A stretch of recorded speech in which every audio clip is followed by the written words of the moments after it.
ಒಂದ್ ಕಡೆ ಕರ್ನಾಟಕದಲ್ಲಿ ಮುಂಗಾರು ಕೈ ಕೊಟ್ಟಿದೆ.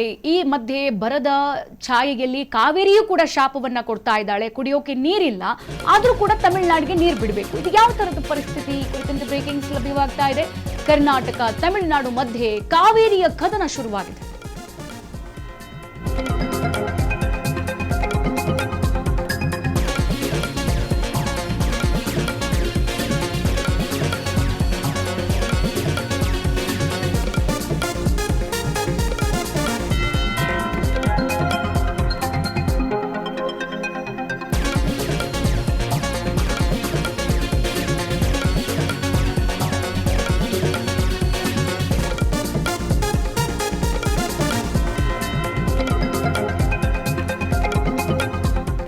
ಕರ್ನಾಟಕದಲ್ಲಿ ಮುಂಗಾರು ಕೈಕೊಟ್ಟಿದೆ. ಸರಿಯಾದ ಸಮಯಕ್ಕೆ ಈಗ ಮಳೆ ಆಗಬೇಕಿತ್ತು. ರಾಜ್ಯದಲ್ಲಿ ಮಳೆ ಎಲ್ಲೂ ಕೂಡ ಸುರಿತಾ ಇಲ್ಲ. ಬರದ ಛಾಯೆ ಆವರಿಸಿದೆ. ಇದರ ಮಧ್ಯೆ ಕಾವೇರಿಯ ಶಾಪ ಕೂಡ. ನಮ್ಮಲ್ಲಿ ಕುಡಿಯೋಕೆ ನೀರಿಲ್ಲ ಅಂತ ಅಂದ್ರೂ ತಮಿಳುನಾಡಿಗೆ ನೀರು ಬಿಡಬೇಕು. ಸದ್ಯ ಕರ್ನಾಟಕ ತಮಿಳುನಾಡು ಮಧ್ಯೆ ಕಾವೇರಿ ಕದನ ಬಹಳ ಜೋರಾಗಿ ಇರುವಂತದ್ದು. ಸದ್ಯ ಫೋಕಸ್ ಟಿವಿಯಲ್ಲಿ ಕಾವೇರಿಯ ಎಕ್ಸ್ಕ್ಲೂಸಿವ್ ಸುದ್ದಿಯನ್ನು ನಿಮಗೆ ನಾವು ಪ್ರಸ್ತುತ ಪಡಿಸ್ತಾ ಇದ್ದೀವಿ. ಕಾವೇರಿ ವಿಷಯದಲ್ಲಿ ಪ್ರಧಾನಿ ನರೇಂದ್ರ ಮೋದಿ ಅವರ ನಡೆ ಯಾವ ಕಡೆ ಇರಬಹುದು ನೋಡಿ. ಕರ್ನಾಟಕದಲ್ಲಿ ಕಾವೇರಿ ಕಿಚ್ಚು ಇಷ್ಟು ಹೊತ್ತಿ ಉರಿತಾ ಇದ್ರೂ ಕೂಡ ಇಲ್ಲಿ ನಮ್ಮ ರಾಜ್ಯ ಸರ್ಕಾರ ಮಾತ್ರ ಕಾವೇರಿ ನೀರನ್ನ ತಮಿಳುನಾಡಿಗೂ ಕೊಡಬೇಕು ಅಂತ ಹೇಳಿ ಪ್ರತಿದಿನ 3,500 ಕ್ಯೂಸೆಕ್ ನೀರು ಹರಿಸಿ ಅಂತ CWMA ಆದೇಶ ಹೊರಡಿಸಿದೆ. ಇದಕ್ಕೆ ಯಾವ ತರದ ನಿಲುವು ತೆಗೆದುಕೊಳ್ಳುತ್ತೆ? ಸದ್ಯ ದಕ್ಷಿಣ ಭಾರತದಲ್ಲಿ ಬಿಜೆಪಿಗೆ ತಮಿಳುನಾಡು ಬಾಗಿಲು ಬಂದ್ ಆಗಿದೆ, ನಾವು ಗಮನಿಸ್ತಾ ಇದ್ದೀವಿ. ಸೊ ಈ ಸಂದರ್ಭದಲ್ಲಿ ಯಾವ ತರದ ಪರಿಸ್ಥಿತಿ ಜನರು ಎದುರಿಸಬಹುದು ಅಂತ ಹೇಳಿ ಫೋಕಸ್ ಟಿವಿಯಲ್ಲಿ ಕಾವೇರಿಯ ಎಕ್ಸ್ಕ್ಲೂಸಿವ್ ಸುದ್ದಿಯನ್ನು ನಿಮಗೆ ಬಿತ್ತರಿಸ್ತಾ ಇರುವಂತದ್ದು. ಇಷ್ಟು ಕಿಚ್ಚು ಹೊತ್ತಿದ್ರು ಕರ್ನಾಟಕದಲ್ಲಿ ಪ್ರಧಾನಿ ನರೇಂದ್ರ ಮೋದಿ ಅವರ ನಡೆ ಯಾವ ಕಡೆ ಇದೆ? ದಕ್ಷಿಣ ಭಾರತದಲ್ಲಿ ಬಿಜೆಪಿಗೆ ತಮಿಳುನಾಡು ಬಾಗಿಲು ಬಂದ್ ಆಗಿದೆ, ಗಮನಿಸ್ತಾ ಇದೀವಿ. ಈಗ ತಮಿಳುನಾಡಿನಲ್ಲಿ ಕಾಂಗ್ರೆಸ್ ಸರ್ಕಾರ ರಾರಾಜಿಸ್ತಾ ಇರುವಂತದ್ದು, ಬಿಜೆಪಿ ಪಕ್ಷಕ್ಕೆ ಡೋರ್ ಕ್ಲೋಸ್ ಆಗಿದೆ. ಕರ್ನಾಟಕದಲ್ಲಿ ಕಾವೇರಿ ಪರ ನಿಲ್ಲತ್ತಾ ಹಂಗಿದ್ರೆ ಮೋದಿ ಸರ್ಕಾರ, ಕರ್ನಾಟಕದಲ್ಲಿ ಇರೋದು ಕೂಡ ಕಾಂಗ್ರೆಸ್ ಸರ್ಕಾರ. ಇಂಥ ಸಂದರ್ಭದನ್ನ ಈ ಸಿಚುವೇಶನ್ ಅನ್ನ ಎನ್ಕ್ಯಾಶ್ ಮಾಡ್ಕೊಳ್ಳೋದಕ್ಕೆ ಮೋದಿ ಸರ್ಕಾರ ಕಾವೇರಿ ಪರ ನಿಲ್ಲತ್ತಾ, ಏನು ತಮ್ಮ ನಿಲುವು ತೆಗೆದುಕೊಳ್ತಾರೆ? ಸದ್ಯ ಮೋದಿ ಅಮಿತ್ ಶಾ ಕರ್ನಾಟಕದಲ್ಲಿ ತಂತ್ರ ಮಾಡ್ತಾರಾ ಅನ್ನುವಂಥದ್ದನ್ನ ನಾವು ಗಮನಿಸಬೇಕಾಗಿದೆ. ಹಾಗಿದ್ರೆ ಈ ಕಾವೇರಿ ಕದನ ಈ ವಿಚಾರಕ್ಕೆ ಸಂಬಂಧಪಟ್ಟಂತೆ ಪ್ರಧಾನಿ ನರೇಂದ್ರ ಮೋದಿ ಅವರು ಏನ್ ಮಾಡ್ತಾರೆ, ಏನ್ ಮಾಡಬಹುದು? ಈ ಪ್ರೆಸೆಂಟ್ ಸಿಚುವೇಶನ್ ಅನ್ನ ಹೆಂಗೆ ಎನ್ಕ್ಯಾಶ್ ಮಾಡ್ಕೋಬಹುದು 2028ರ ಎಲೆಕ್ಷನ್ಗೆ? ಚರ್ಚೆಗಳು ಬಹಳಷ್ಟು ಇದೆ, ನಾವು ಒಂದೊಂದೇ ಚರ್ಚೆ ನೋಡ್ತಾ ಹೋಗೋದಾದ್ರೆ. ಹಾಗಿದ್ರೆ ಮೊದಲನೇ ಚರ್ಚೆ, ಕರ್ನಾಟಕ ಬಿಜೆಪಿ ಮಧ್ಯೆ ಕಾವೇರಿ ಕಿಚ್ಚು ಜೋರಾಗಿದೆ. ಗಮನಿಸ್ತಾ ಇದೀವಿ, ಕರ್ನಾಟಕದಲ್ಲಿ ಬರದ ಮಧ್ಯೆ ಕಾವೇರಿ ನೀರನ್ನ ತಮಿಳುನಾಡಿಗೆ ಹರಿಸಬೇಕು ಅನ್ನೋದು ವಾದ. ಇದಕ್ಕೆ ರಾಜ್ಯ ಸರ್ಕಾರ ಪ್ರೆಸೆಂಟ್ ಆಡಳಿತ ಮಾಡ್ತಾ ಇರುವಂತಹ ಕಾಂಗ್ರೆಸ್ ಸರ್ಕಾರ ಅಸ್ತು ಅಂತ ಹೇಳಿದ್ರೆ ಬಿಜೆಪಿ ಯಾವ ತರದ ನಿಲುವು ತೆಗೆದುಕೊಳ್ಳಬಹುದು? ಸದ್ಯ ಈಗ ಶುರುವಾಗಿರುವ ಚರ್ಚೆ ಕರ್ನಾಟಕ ವರ್ಸಸ್ ಬಿಜೆಪಿ, ಕಾವೇರಿ ಕಿಚ್ಚು ಏನ್ ಮಾಡುತ್ತೆ ಅಂತ. ಹಾಗಾದ್ರೆ ಎರಡನೇ ಚರ್ಚೆ ಏನು? ಕೇಂದ್ರ ಸರ್ಕಾರ ಯಾವ ರಾಜ್ಯದ ಪರವಾಗಿ ನಿಲ್ಲುತ್ತೆ? ಯಾಕಂದ್ರೆ ತಮಿಳುನಾಡು ಸರ್ಕಾರದಲ್ಲಿ ಕಾಂಗ್ರೆಸ್ ಅಸ್ತಿತ್ವದಲ್ಲಿದೆ, ಬಿಜೆಪಿ ಅಸ್ತಿತ್ವದಲ್ಲಿಲ್ಲ. ಸೊ ಈಗ ಕೇಂದ್ರ ಸರ್ಕಾರದಲ್ಲಿ ಬಿಜೆಪಿ ಇರುವಂತದ್ದು, ತಮಿಳುನಾಡು ಸರ್ಕಾರದಲ್ಲಿ ಬಿಜೆಪಿ ಇಲ್ಲ, ಡೋರ್ ಕ್ಲೋಸ್ ಆಗಿದೆ. ಹಾಗಾದ್ರೆ ಯಾವ ರಾಜ್ಯ ಸರ್ಕಾರದ ಪರವಾಗಿ ನಿಲ್ಲುತ್ತೆ ಅನ್ನುವಂಥದ್ದು. ಹಾಗಾದ್ರೆ ಚರ್ಚೆ 3, ಬಿಜೆಪಿಗೆ ಈಗಾಗಲೇ ತಮಿಳುನಾಡು ಬಾಗಿಲು ಬಂದ್ ಆಗಿದೆ. ಸೊ ತಮಿಳುನಾಡಲ್ಲಿ ಬಿಜೆಪಿಗೆ ಯಾವುದೇ ತರಹದ ಒಳಗ್ ನುಸುಳೋದಕ್ಕೂ ಕೂಡ ಜಾಗ ಇಲ್ಲ, ಅಲ್ಲಿರುವಂತದ್ದು ಕಾಂಗ್ರೆಸ್ ಸರ್ಕಾರ. ಸೊ ಹಾಗಾದ್ರೆ ನಮ್ಮ 4ನೇ ಚರ್ಚೆ ಏನು? ಮೋದಿ ಹಾಗೂ ಅಮಿತ್ ಶಾ ಈ ಜೋಡಿ ಕಾವೇರಿಗೆ ಹೆಂಗ್ ಸಾಥ್ ಕೊಡ್ತಾರೆ? ಈಗ ಕೇಂದ್ರ ಸರ್ಕಾರದಲ್ಲಿ ಇರೋದು ಬಿಜೆಪಿ ಸರ್ಕಾರ, ತಮಿಳುನಾಡಲ್ಲಿರೋದು ಕಾಂಗ್ರೆಸ್ ಸರ್ಕಾರ, ಕರ್ನಾಟಕದಲ್ಲಿರೋದು ಕಾಂಗ್ರೆಸ್ ಸರ್ಕಾರ. ಹಾಗಿದ್ರೆ ಮೋದಿ ಮತ್ತೆ ಅಮಿತ್ ಶಾ ಅವರು ಈ ಕಾವೇರಿ ವಿಚಾರವಾಗಿ ಹೆಂಗ್ ಸಾಥ್ ಕೊಡ್ತಾರೆ ಅನ್ನುವಂಥದ್ದು. ಹಾಗಾದ್ರೆ ನಮ್ಮ ಮುಂದಿನ ಚರ್ಚೆ, ದಕ್ಷಿಣದಲ್ಲಿ ಬಿಜೆಪಿ ಬುಡವನ್ನ ಗಟ್ಟಿಗೊಳಿಸೋಕೆ ಕಾವೇರಿ ಅಸ್ತ್ರವನ್ನ ಪ್ರಯೋಗಿಸುತ್ತಾ? ಈಗ ದಕ್ಷಿಣದಲ್ಲಿ ಬಿಜೆಪಿ ಬುಡ ಗಟ್ಟಿಗೊಳಿಸೋಕೆ ಅಂತಂದ್ರೆ ತಮಿಳುನಾಡಲ್ಲಿ ಬಿಜೆಪಿ ಇಲ್ಲ, ಸೊ ಅಲ್ಲಿರುವಂತದ್ದು ಕಾಂಗ್ರೆಸ್ ಸರ್ಕಾರ. ಸೊ ಈ ಕಾವೇರಿ ಅಸ್ತ್ರವನ್ನ ಏನಾದ್ರೂ ಅಲ್ಲಿ ಬಲಪಡಿಸಿ ಅಲ್ಲೂ ಕೂಡ ಮುಂದಿನ 2028ರಲ್ಲಿ ಗೆಲ್ಲೋದಕ್ಕೆ ಏನಾದ್ರೂ ಈ ಒಂದು ಅಸ್ತ್ರ ಪ್ರಯೋಗಿಸಬಹುದಾ? ಮತ್ತೊಂದು ಕಡೆಗೆ ನಮ್ಮ ಚರ್ಚೆ, ದ್ರಾವಿಡ ನಾಡಲ್ಲಿ ಮಕಾಡೆ ಮಲಗಿರೋ ಬಿಜೆಪಿಯ ಹಿಂದುತ್ವ. ತಮಿಳುನಾಡಲ್ಲಿ ಬಿಜೆಪಿಯ ಹಿಂದುತ್ವ ಎಲ್ಲೂ ಕೂಡ ಚರ್ಚೆ ಆಗ್ತಾ ಇಲ್ಲ, ಯಾರು ಕೂಡ ಅದ್ರ ಬಗ್ಗೆ ಮಾತನಾಡ್ತಾ ಇಲ್ಲ. ಕಾವೇರಿ ವಿಚಾರವನ್ನ ತೆಗೆದುಕೊಂಡು ಬಿಜೆಪಿಯ ಹಿಂದುತ್ವವನ್ನ ಏನಾದ್ರೂ ಅಲ್ಲಿ ಧೂಳೆಬ್ಬಿಸುವಂತ ಸಾಧ್ಯತೆಗಳಿವೆಯಾ? ಅದನ್ನು ಕೂಡ ಕಾದು ನೋಡಬೇಕು. ಮತ್ತೊಂದು ಕಡೆಯ ಚರ್ಚೆಯನ್ನ ನಾವು ನೋಡ್ತಾ ಹೋಗೋದಾದ್ರೆ, ಕರ್ನಾಟಕದಲ್ಲಿ ಬಾವುಟ ಹಾರಿಸೋಕೆ ಬಿಜೆಪಿಗೆ ಕಾವೇರಿ ಅಸ್ತ್ರ ಈಗ ಸಿಕ್ಕಿದೆ. ಕರ್ನಾಟಕದಲ್ಲಿ ಪ್ರೆಸೆಂಟ್ ಇರುವಂತದ್ದು ಕಾಂಗ್ರೆಸ್ ಸರ್ಕಾರ. ಸೊ ಈ ಒಂದು ಕಾವೇರಿ ಅಸ್ತ್ರ ತೆಗೆದುಕೊಂಡು ಎಲ್ಲಾ ಕನ್ನಡಿಗರ ವಿಶ್ವಾಸವನ್ನ ತೆಗೆದುಕೊಂಡ್ರೆ 2028ಕ್ಕೆ ಮತ್ತೆ ಬಿಜೆಪಿ ಸರ್ಕಾರ ಅಸ್ತಿತ್ವಕ್ಕೆ ಬರಬಹುದಲ್ವಾ? ಸೊ ಇದು ಕಾವೇರಿ ಅಸ್ತ್ರವನ್ನ ಈಗ ಬಲ ಪ್ರಯೋಗ ಮಾಡುತ್ತಾ ಪ್ರಧಾನಿ ನರೇಂದ್ರ ಮೋದಿ ಅವರು, ಅಮಿತ್ ಶಾ ಆಗ್ಲಿ, ಕೇಂದ್ರ ಸರ್ಕಾರ ಅನ್ನೋದನ್ನ ಕಾದ್ ನೋಡಬೇಕು. ಹಾಗೆ ಮತ್ತೊಂದು ಚರ್ಚೆ, ಸ್ಥಳೀಯ ಅಸ್ಮಿತೆಗೆ ತಮಿಳುನಾಡಿನಲ್ಲಿ ಇಲ್ಲಿವರೆಗೂ ಕೂಡ ಮಣೆ. ಈಗ ಸ್ಥಳೀಯ ಅಸ್ಮಿತೆ ಅಂತ ಅಂದ್ರೆ ಕಾವೇರಿ ಪ್ರೆಸೆಂಟ್ ಇರುವಂತದ್ದು, ಅವ್ರಿಗೂ ಕೂಡ ಬೇಕಾಗಿರೋದು ಕಾವೇರಿ. ಈ ಕಾವೇರಿ ನೀರು ವಿಚಾರಕ್ಕೆ ಸಂಬಂಧಪಟ್ಟಂತೆ ತಮಿಳುನಾಡಲ್ಲಿ ಇಲ್ಲಿವರೆಗೂ ಕೂಡ ಮಣೆ ಹಾಕಿಲ್ಲ. ಹಾಗಾದ್ರೆ ಈ ವಿಚಾರಕ್ಕೆ ಸಂಬಂಧಪಟ್ಟಂತೆ ಪ್ರಧಾನಿ ನರೇಂದ್ರ ಮೋದಿ ಅವರು ವಿಜಯ್ ಅವ್ರ ಜೊತೆ ಕೂತ್ಕೊಂಡು ಮಾತನಾಡ್ತಾರ ಕಾವೇರಿ ಅಸ್ಮಿತೆಯನ್ನ ಇಟ್ಕೊಂಡು ಅನ್ನುವಂಥದ್ದು. ಮತ್ತೊಂದು ಕಡೆಗೆ ಅಣ್ಣಾಮಲೈಗೆ ಖ್ಯಾತಿ ಇದ್ರೂ ಕೂಡ ತಮಿಳರ ಮನ ಗೆಲ್ಲಲಿಲ್ಲ.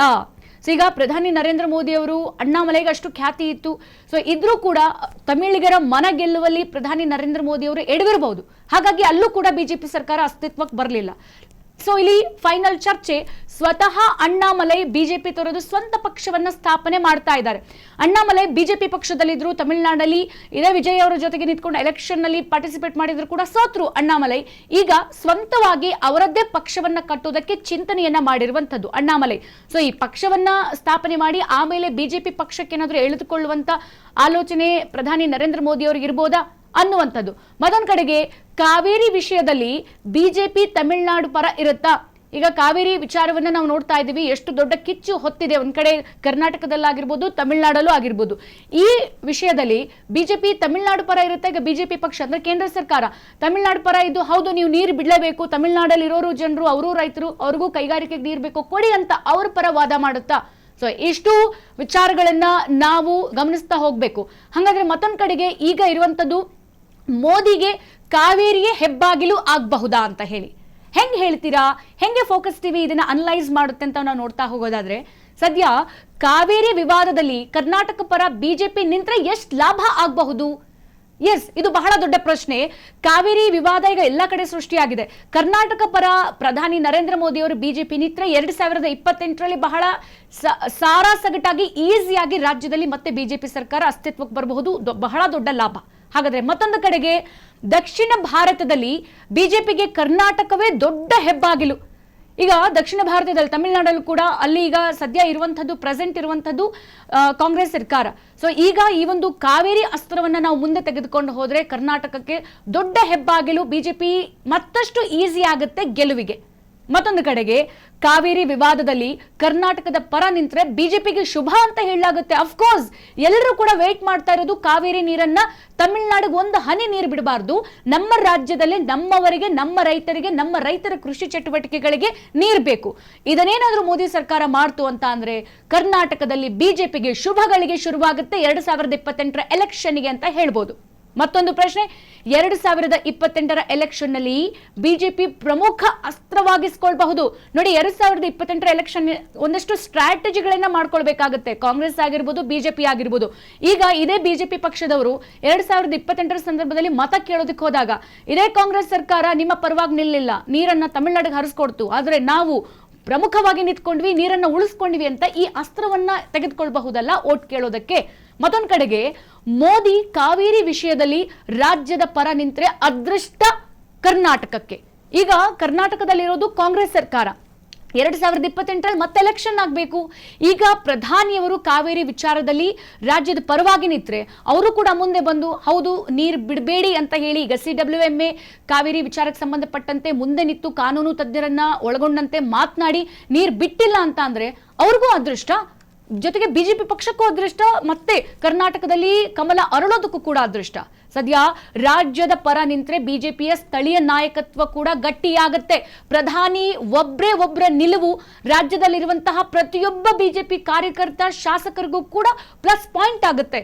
ಎಲ್ಲರೂ ಕೂಡ ಓಟ್ ಕೇಳುವ ಅವಶ್ಯಕತೆ ಇಲ್ಲ, ನಾನು ನಿಲ್ತಿದ್ದೀನಿ ಅಂತ ಹೆಸರು ಹೇಳಿದ್ರೆ ಕನ್ನಡಿಗರು ಆರಾಮಾಗಿ ಮುದ್ರೆಯನ್ನ ಒತ್ತುತ್ತಾರೆ. ಸೊ ಇಷ್ಟಿರುವಂತದ್ದು. ಹಾಗಿದ್ರೆ ಅನುದಾನ, ಅಭಿವೃದ್ಧಿ, GST ವಿಚಾರದಲ್ಲಿ ತಟ್ಟಿರುವಂತಹ ಕಳಂಕ ದೂರ ಆಗುತ್ತೆ.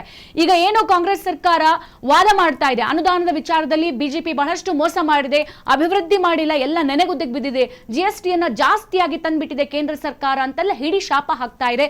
ಜನರ ಜೊತೆ ಚರ್ಚೆ ಮಾಡ್ತಿದ್ಯಲ್ಲ, ಕಾವೇರಿ ನೀರಿನ ಒಂದೇ ಒಂದು ಅಸ್ತ್ರ ಇಟ್ಕೊಂಡು ಇಷ್ಟೂ ಕಳಂಕವನ್ನು ಕೂಡ ದೂರ ಮಾಡ್ಕೋಬಹುದು ಬಿಜೆಪಿ ಸರ್ಕಾರ. ಇದು ಪ್ರಧಾನಿ ನರೇಂದ್ರ ಮೋದಿ ಅವರು ಇಂಟರ್ಫಿಯರ್ ಆದ್ರೆ. ಮತ್ತೊಂದು ಕಡೆಗೆ ಕಾವೇರಿ ವಿಚಾರ ಕೇಸರಿ ಪಡೆಯ ರಾಜಕೀಯದಾಟಕ್ಕೆ ಇದು ಪ್ಲಸ್ ಪಾಯಿಂಟ್ ಆಗುತ್ತೆ. ಈಗ ಕಾವೇರಿ ವಿಚಾರ ಇಡೀ ಕರ್ನಾಟಕದಲ್ಲಿರುವಂತಹ ಮೂಲೆ ಮೂಲೆಯ ಪ್ರತಿ ಮನೆಯ ವ್ಯಕ್ತಿ ಮಕ್ಕಳಿಗೂ ಕೂಡ ಗೊತ್ತಿರುವಂತಹ ವಿಚಾರ ಕಾವೇರಿ ಈ ಒಂದು ಕಿಚ್ಚು. ಸೊ ಈ ಸಂದರ್ಭದಲ್ಲಿ ಕೇಸರಿ ಪಡೆ, ಕಮಲ ಪಡೆ ರಾಜಕೀಯ ದಾಟಕ್ಕೆ ಇಳಿದು ಸೊ ಫೈನಲಿ ತಮಿಳುನಾಡಿಗೆ ನೀರು ಬಿಡುವಲ್ಲಿ ಬಿಡೋದಕ್ಕೂ ಬಿಟ್ಟಿಲ್ಲ ಅಂತ ಹೇಳಿ ಈ ವಿಚಾರದಲ್ಲಿ ಯಶಸ್ವಿಯಾದ್ರೆ ಮತ್ತೊಂದು ಪ್ಲಸ್ ಪಾಯಿಂಟ್ ಬಿಜೆಪಿ ಸರ್ಕಾರಕ್ಕೆ, ಕಮಲ ಪಡೆಗೆ. ಸೊ ಇಷ್ಟು ವಿಚಾರಕ್ಕೆ ಸಂಬಂಧಪಟ್ಟಂತೆ ಪ್ರಧಾನಿ ನರೇಂದ್ರ ಮೋದಿ ಅವರು ಹೆಂಗ್ ಸಪೋರ್ಟ್ ಮಾಡ್ತಾರೆ ಅನ್ನೋದನ್ನು ಕೂಡ ನಾವು ಕಾದ್ ನೋಡಬೇಕು. ಮತ್ತೊಂದು ಕಡೆಗೆ ಪ್ರಧಾನಿ ಅನುಕೂಲವಾಗುವಂತೆ ನಿರ್ಧಾರ ಕೈಗೊಳ್ತಾರಾ, ಇದು ದ ವೆರಿ ಇಂಪಾರ್ಟೆಂಟ್ ಪಾಯಿಂಟ್. ಇಷ್ಟೂ ಪ್ರಶ್ನೆಯನ್ನು ನಾವು ಚರ್ಚೆ ಮಾಡಿದ್ವಿ. ಬಿಜೆಪಿಗೆ ಹೆಂಗ್ ಪ್ಲಸ್ ಪಾಯಿಂಟ್ ಆಗುತ್ತೆ ಪ್ರಧಾನಿ ನರೇಂದ್ರ ಮೋದಿ ಅವರ ಇಂಟರ್ಫಿಯನ್ಸ್ ಈ ಕಾವೇರಿ ವಿಚಾರಕ್ಕೆ ಸಂಬಂಧಪಟ್ಟಂತೆ. ಒಂದು ವೇಳೆ ಅವರು ಈ ನಿರ್ಧಾರ ಕೈಗೊಳ್ತಾರಾ, ಸಪೋರ್ಟ್ ಮಾಡ್ತಾರಾ ಬಿಜೆಪಿ ಪಕ್ಷಕ್ಕೆ, ಬಿಜೆಪಿ ಕಾರ್ಯಕರ್ತರಿಗೆ, ಈ ಕಾವೇರಿ ವಿಚಾರಕ್ಕೆ, ಕಾವೇರಿ ನಿಲುವಿಗೆ, ಕರ್ನಾಟಕಕ್ಕೆ. ಸೊ ಇದು ಬಹಳ ಕಾದು ನೋಡ್ಬೇಕಾಗಿರುವಂತ ವಿಚಾರ. ಪ್ರಧಾನಿಯವರ ನಿಲುವು ಮುಂದೆ ಯಾವ ತರಹದ ಅನುವು ಮಾಡಿಕೊಳ್ಳುತ್ತೆ ಬಿಜೆಪಿ ಸರ್ಕಾರಕ್ಕೆ, ಜೊತೆಗೆ ರಾಜ್ಯದ ರೈತರಿಗೆ, ಅನ್ನದಾತರಿಗೆ, ರಾಜ್ಯದಲ್ಲಿ ಇರುವಂತಹ ಕನ್ನಡ ಪರ ಸಂಘಟನೆಗಳಿಗೆ